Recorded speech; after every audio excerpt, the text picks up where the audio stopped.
Hello everyone, welcome to my YouTube channel.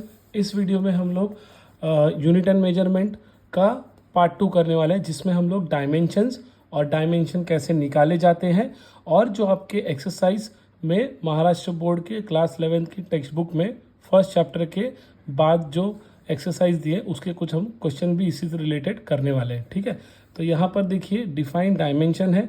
Dimension का definition 1 mark के लिए आपको आपके एग्जाम में आ सकता है, जो भी यूनिट टेस्ट और जो भी सेमेस्टर होगा।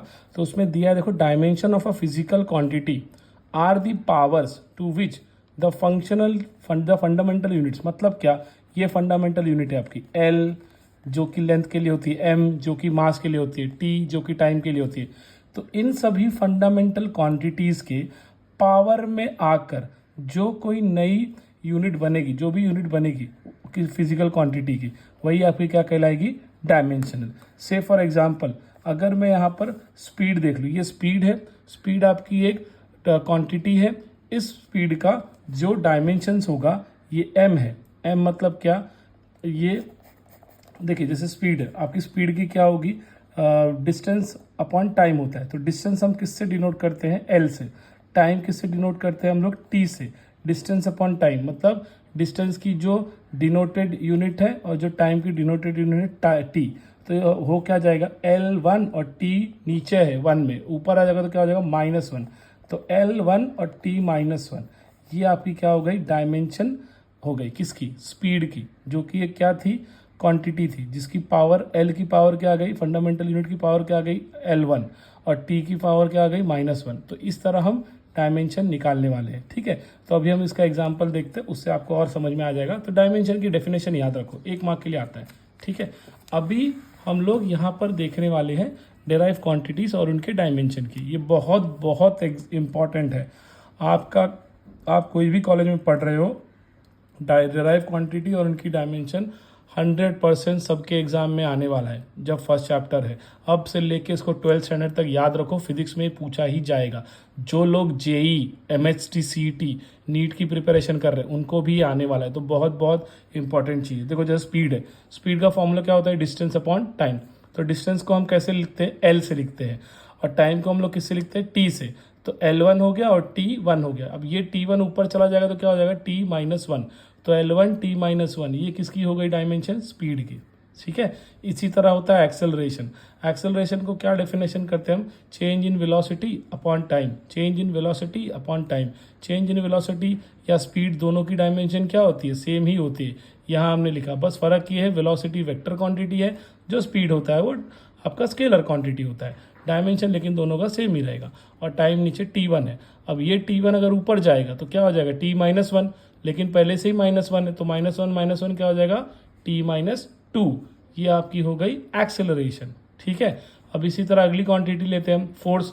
फोर्स को क्या लिखते हैं, मास इंटू एक्सेलरेशन। क्लास 8-9 से पढ़ते आए, 10 से। फोर्स क्या होता है आपका, मास इंटू एक्सेलरेशन।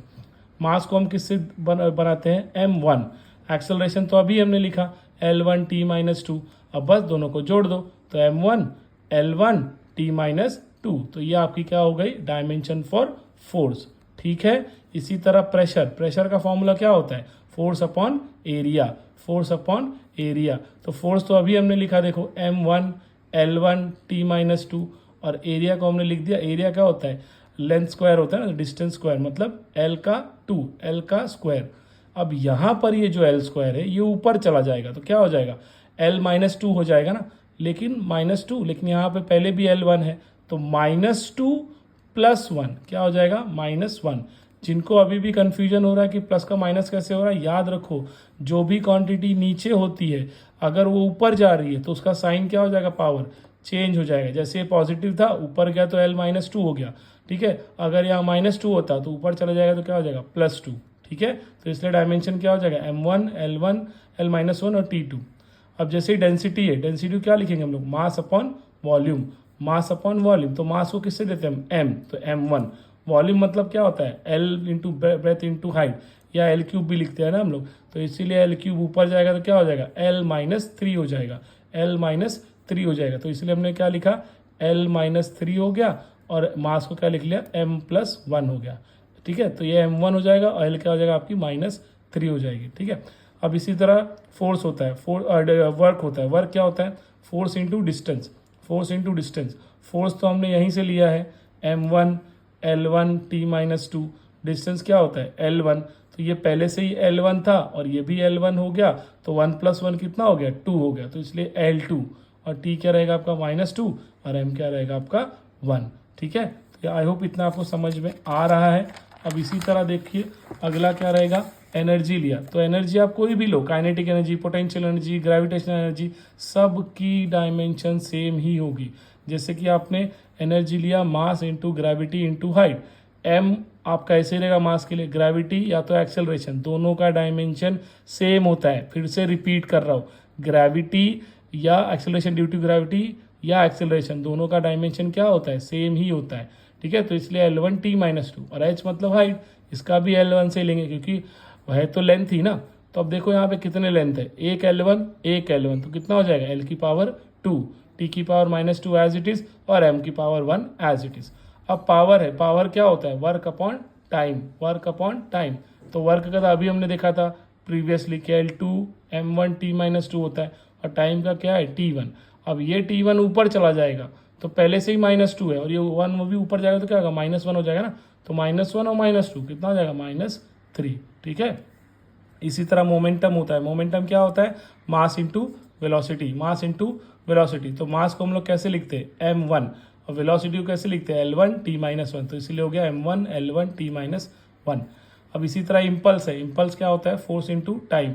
तो फोर्स तो हमको पता ही है, m1 L1 T-2, और टाइम का हो जाएगा T1। तो अब देखो ये T-2 है और ये +1 है, तो -2 + 1 कितना हो जाएगा, -1, और m1 L1 as it is. इसी तरह चार्ज है, चार्ज क्या होता है, करंट इंटू टाइम। इसको आप ऐसा भी याद रखो, करंट क्या होता है, charge upon time, unit charge flowing per unit time. तो इसलिए चार्ज क्या हो जाएगा, करंट इंटू टाइम। करंट को हम ए से भी देते हैं, आई से भी देते हैं, तो मैंने यहाँ ए से लिख दिया, इसलिए A1, और टी मतलब T1, तो A1 और T1। इसी तरह इलेक्ट्रिक पोटेंशियल है जो कि V होता है, इलेक्ट्रिक पोटेंशियल या वोल्टेज, उसको हम लोग क्या बोलते हैं, work done per unit charge, work done per unit charge. तो वर्क डन के लिए हमने ले लिया m1 L2 T-2, बार बार हम यही करें, देखो यहाँ पे पावर या ऊपर जो वर्क डन है ना, एनर्जी वर्क डन एक ही होता है, तो इसलिए ऐसे रखा। और चार्ज था तो चार्ज के लिए हमने यहाँ पे लिखा Q into A1 into T1, A1 into T1। अब यहाँ पर A1 है, ये A1 ऊपर जाएगा तो क्या हो जाएगा, ये A1 ऊपर जाएगा तो क्या हो जाएगा, A-1 हो जाएगा, A1 ऊपर जाएगा तो क्या हो जाएगा, A-1 हो जाएगा। तो मैंने यहाँ पे लिख दिया A-1। ठीक है, और यहाँ पर वैसे ही देखो M1 है तो M1 as it is, L2 है तो L2 एज इट इज़। अब ये T-2 था और ये -1 ऊपर जाएगा, क्या हो जाएगा, -1 हो जाएगा, ये 1 है तो ऊपर जाएगा -1, इसीलिए -2 और -1, तो क्या हो गया, -3, इसीलिए M1 L2 T-3, और A की पावर क्या हो जाएगी, -1। तो ये कुछ बहुत इंपॉर्टेंट आपके डायमेंशंस है क्वांटिटीज़ के, इसको आप अच्छे से करके रखो। 100% आपके कोई भी कॉलेज जाएगा हो आपको ये पूछा ही जाएगा। भले महाराष्ट्र स्टेट बोर्ड की मैं बात कर रहा हूँ, लेकिन अदर स्टेट्स के भी जो बच्चे वीडियो देख रहे हैं, या आपको आपके कॉलेज में आएगा ही आएगा यूनिट टेस्ट में, ठीक है, और आपके एंट्रेंस एग्जाम में। ठीक है, तो आई होप आपको ये चीज़ समझ में आई हो। अब इसी तरह हम ले लेते हैं कुछ क्वांटिटी, कुछ आपके टेक्स्ट बैक के पीछे के एक्सरसाइज के सम्स है। देखो यहाँ पे दिया, what are the dimension of quantity L into √L/g। L belongs to क्या होता है, लेंथ, हाँ, और V बिलोंग्स टू वेलोसिटी, और G मतलब क्या होता है, एक्सेलरेशन ड्यू टू ग्रेविटी। ठीक है, तो यहाँ पे क्वांटिटी क्या दी है आपको, L इंटू L अपॉन जी, L इंटू √L/g। तो पहले G मतलब क्या है, वेलोसिटी अपॉन टाइम होता है ना, मतलब G मतलब ग्रेविटी है, तो वेलोसिटी अपॉन टाइम। वेलोसिटी को हम क्या लिखते हैं, डिस्प्लेसमेंट अपॉन टाइम, या डिस्टेंस बाय टाइम भी लिख देता हूँ, और ये पहले से ही एक टाइम है तो टाइम यहाँ फिर से मैं लिखता हूँ। ये वेलोसिटी के लिए मैंने क्या लिखा, डिस्टेंस अपॉन टाइम, और ये जो नीचे वाली टाइम है उसको एज इट इज रखा। अब इसको मैं क्या कर सकता हूँ, रिप्लेस कर सकता हूँ, कौन से इक्वेशन में, इक्वेशन नंबर 1 में। कहाँ पर, ये G है ना, G की जगह मैं सब्स्टिट्यूट करने वाला हूँ। तो डिस्टेंस को मैं क्या लिखूंगा, यहाँ G नीचे है ना, तो ये डिस्टेंस भी क्या आएगा, नीचे, इसलिए नीचे आया।